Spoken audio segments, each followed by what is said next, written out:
नमस्कार, आप देख रहे हैं डीएन न्यूज प्लस का खास कार्यक्रम चर्चा है और हाजिर हूं लेकर बहुत सारी चर्चाएं। मैं शकील साजिद। आज शुरुआत करेंगे फिल्म किंग की, जो रिलीज से पहले ही चर्चा का केंद्र बन गई है। शाहरुख खान की इस बहुप्रतीक्षित फिल्म को लेकर फैंस में जबरदस्त उत्साह है। खास बात यह कि फिल्म सिर्फ अपनी कहानी नहीं बल्कि अपने रीयूनियन बोनांजा की वजह से सुर्खियों में है। बताया गया कि फिल्म में कई ऐसे कलाकार एक साथ नजर आएंगे जिन्होंने दशकों बाद स्क्रीन शेयर किया है। अनिल कपूर और शाहरुख करीब 31 साल बाद, शायद त्रिमूर्ति के बाद, जी हाँ, इससे पहले त्रिमूर्ति में साथ नजर आए थे। वहीं रानी मुखर्जी और शाहरुख की जोड़ी भी लंबे वक्त बाद वापसी कर रही है। दोनों का आखिरी बार फिल्म कभी अलविदा ना कहना में साथ देखा गया।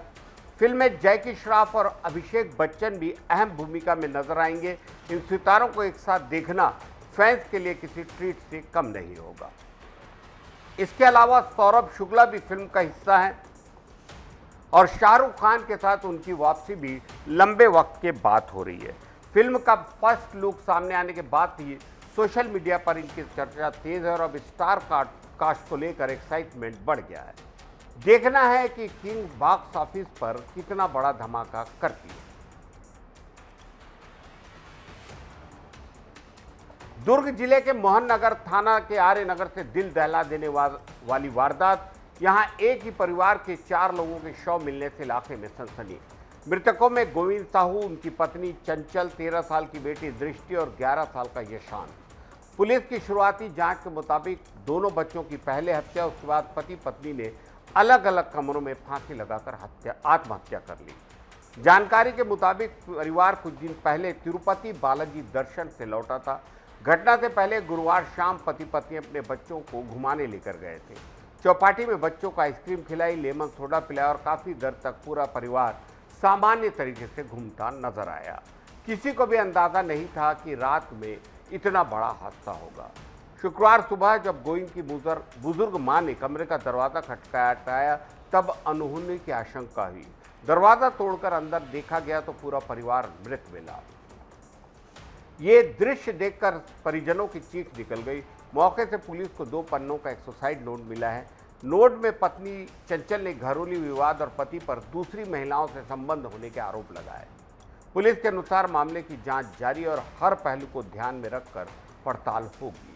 दर्दनाक घटना के बाद पूरे इलाके में शोक का माहौल है।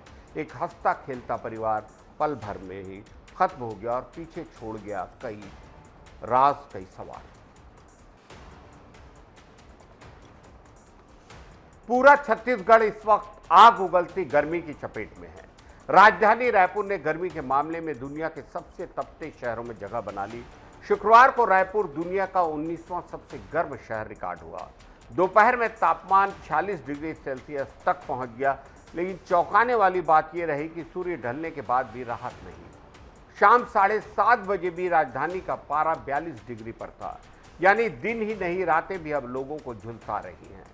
तेज धूप और लू का असर इतना ज्यादा है कि सड़कों पर मृग मरीचिका जैसे दृश्य हैं। अटल एक्सप्रेसवे पर सड़क पर पानी जैसा भ्रम लोगों को नजर आया। सुबह 8 बजे से ही गर्म हवाएं चल रही और दोपहर होते होते पूरा शहर भट्टी की तरह तपता है। मौसम विभाग के मुताबिक प्रदेश में अगले 5 दिनों तक कोई राहत मिलने के आसार नहीं। 27 मई तक लू और भीषण गर्मी का दौर जारी रहेगा। पश्चिम से आने वाली शुष्क हवाओं ने हालत खराब कर दी है। दुर्ग, महासमुंद और जगदलपुर समेत कई शहरों में तापमान 40 डिग्री के पार है। घरों की छतों पर रखे पानी के टैंक तक गर्म हो चुके हैं और लोग दिन भर गर्म हवाओं से परेशान हैं। भीषण गर्मी के बीच बिलासपुर के मस्तूरी इलाके से दुखद खबर, जहां एक बुजुर्ग का शव बाजार के पास मिला। आशंका है कि लू और तेज गर्मी की वजह से उसकी मौत हुई। फिलहाल प्रशासन और मौसम विभाग लोगों से अपील कर रहे हैं कि बेहद जरूरी होने पर ही घर से बाहर निकले, ज्यादा पानी पिएं और खुद को लू से बचाकर रखें। फुटबॉल के सबसे बड़े टूर्नामेंट फीफा वर्ल्ड कप 2026 का दुनिया भर में स्वागत किया जा रहा है। टूर्नामेंट खास है क्योंकि पहली बार इसमें 48 टीमें खेलेंगी। मेजबानी अमेरिका, मेक्सिको और कनाडा संयुक्त रूप से कर रहे हैं। फीफा में कुल 211 देश हैं, लेकिन अब तक सिर्फ 8 देशों ने ही वर्ल्ड कप जीता है। इस बार कई देश पहली बार चैंपियन बनने की कोशिश करेंगे। सबसे ज़्यादा ध्यान क्रिस्टियानो रोनाल्डो और उनकी टीम पुर्तगाल पर है। रोनाल्डो ने अपने कैरियर में लगभग सभी खिताब जीते हैं, लेकिन वर्ल्ड कप ट्रॉफी अब तक उनके पास नहीं है। 2026 उनका आखिरी विश्व कप होगा, इसलिए वो इस खिताब को जीतने की पूरी कोशिश करेंगे। नीदरलैंड की टीम इस बार मजबूत मानी जा रही है, जबकि मोरक्को ने पिछले वर्ल्ड कप में शानदार प्रदर्शन कर इतिहास बनाया था। जापान, तुर्की, सेनेगल और नॉर्वे जैसी टीमें भी बड़ा उलटफेर कर सकती हैं। मेजबान अमेरिका, मैक्सिको और कनाडा को घरेलू मैदान का फायदा मिलेगा। देखना है कि इस बार कोई नया देश वर्ल्ड कप जीतता है या पुराने चैंपियन फिर ट्रॉफी उठाते हैं। फुटबॉल फैंस की पूरी नजरें इस महाकुंभ पर है। दुनिया भर के करोड़ों दर्शक अपने पसंदीदा खिलाड़ियों और टीमों को सपोर्ट करने के लिए तैयार हैं। 2026 का वर्ल्ड कप रोमांच, रिकॉर्ड और नए इतिहास से भरपूर होगा।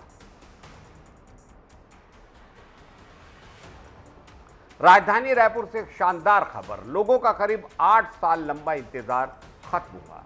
जिस कचना ओवरब्रिज का लोग वर्षों से इंतजार कर रहे थे, वो अब शुरू हो गया है। माना जा रहा है कि इससे करीब 2 लाख लोगों को रोजाना बड़ी राहत मिलेगी। मुख्यमंत्री विष्णुदेव साय ने कचना ओवरब्रिज का लोकार्पण किया। लगभग 48 करोड़ 78 लाख रुपए की लागत से बने इस ओवरब्रिज की लंबाई 787 मीटर और चौड़ाई 13 मीटर। लंबे समय से इसका काम चल रहा था और लोग इसके शुरू होने का बेसब्री से इंतजार। दरअसल कचना क्षेत्र राजनीति के सबसे व्यस्त इलाकों में है। यहाँ रोजाना भारी ट्रैफिक और जाम की समस्या से लोग परेशान रहते थे।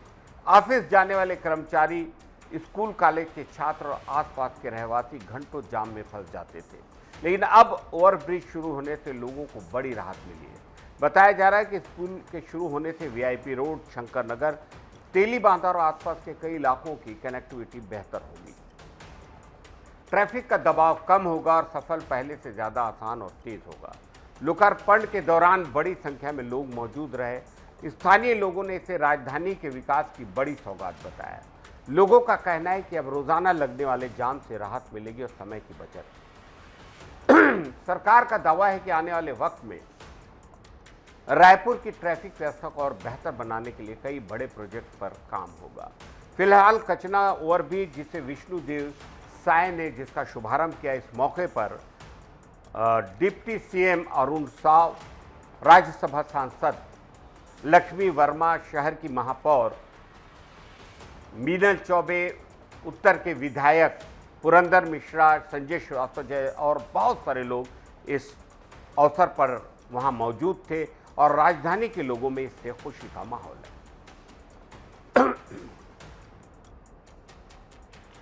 बीजेपी ने एक बड़ा और चौंकाने वाला फैसला लेते हुए 35 वर्षीय नितिन नवीन को राष्ट्रीय अध्यक्ष बनाया।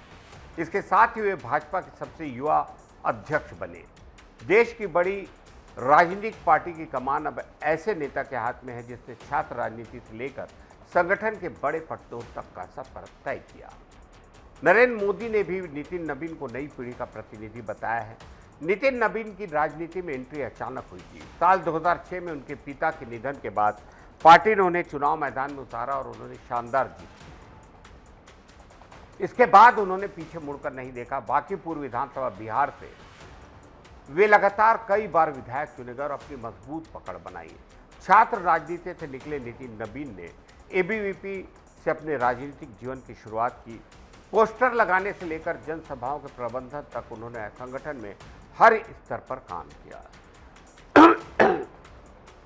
यही वजह है कि आज उन्हें एक मजबूत संगठन कर्ता माना जाता है। छत्तीसगढ़ की राजनीति में भी उनका बहुत अहम योगदान है। 2023 विधानसभा चुनाव में भाजपा की वापसी के पीछे प्रदेश प्रभारी होने के नाते उनकी रणनीति और बूथ स्तर की प्लानिंग को बड़ा कारण बताया जाता है। वे छत्तीसगढ़ के भाजपा प्रभारी थे। नितिन नवीन की सबसे बड़ी खासियत कि वो लो प्रोफाइल में रहकर काम करते हैं और कार्यकर्ताओं से सीधा जुड़ाव रखते हैं। पार्टी के अंदर वे विवादों और गुटबाजी से दूर माने जाते हैं। यही वजह है कि संगठन में उनकी सक्रियता लगातार बढ़ती गई। बिहार सरकार में मंत्री रहते हुए उन्होंने पथ निर्माण और नगर विकास जैसे बड़े विभाग भी संभाले। संगठन और प्रशासन दोनों में उनके अनुभव को भाजपा अब राष्ट्रीय स्तर पर बड़ी जिम्मेदारी के रूप में देख रही है। सबकी नज़र इस बात पर है कि युवा नेतृत्व के साथ भाजपा आने वाले चुनाव में किस नई रणनीति के साथ आगे बढ़ती है। आज भारतीय जनता पार्टी के युवा अध्यक्ष नितिन नवीन का जन्मदिन है। डीए न्यूज़ प्लस और हम सब उन्हें उनके जन्मदिन पर हार्दिक बधाई और बहुत सारी शुभकामनाएं देते हैं। भगवान उन्हें सफल रखे, स्वस्थ रखे। 90 के दशक का फैशन एक बार फिर लौटा।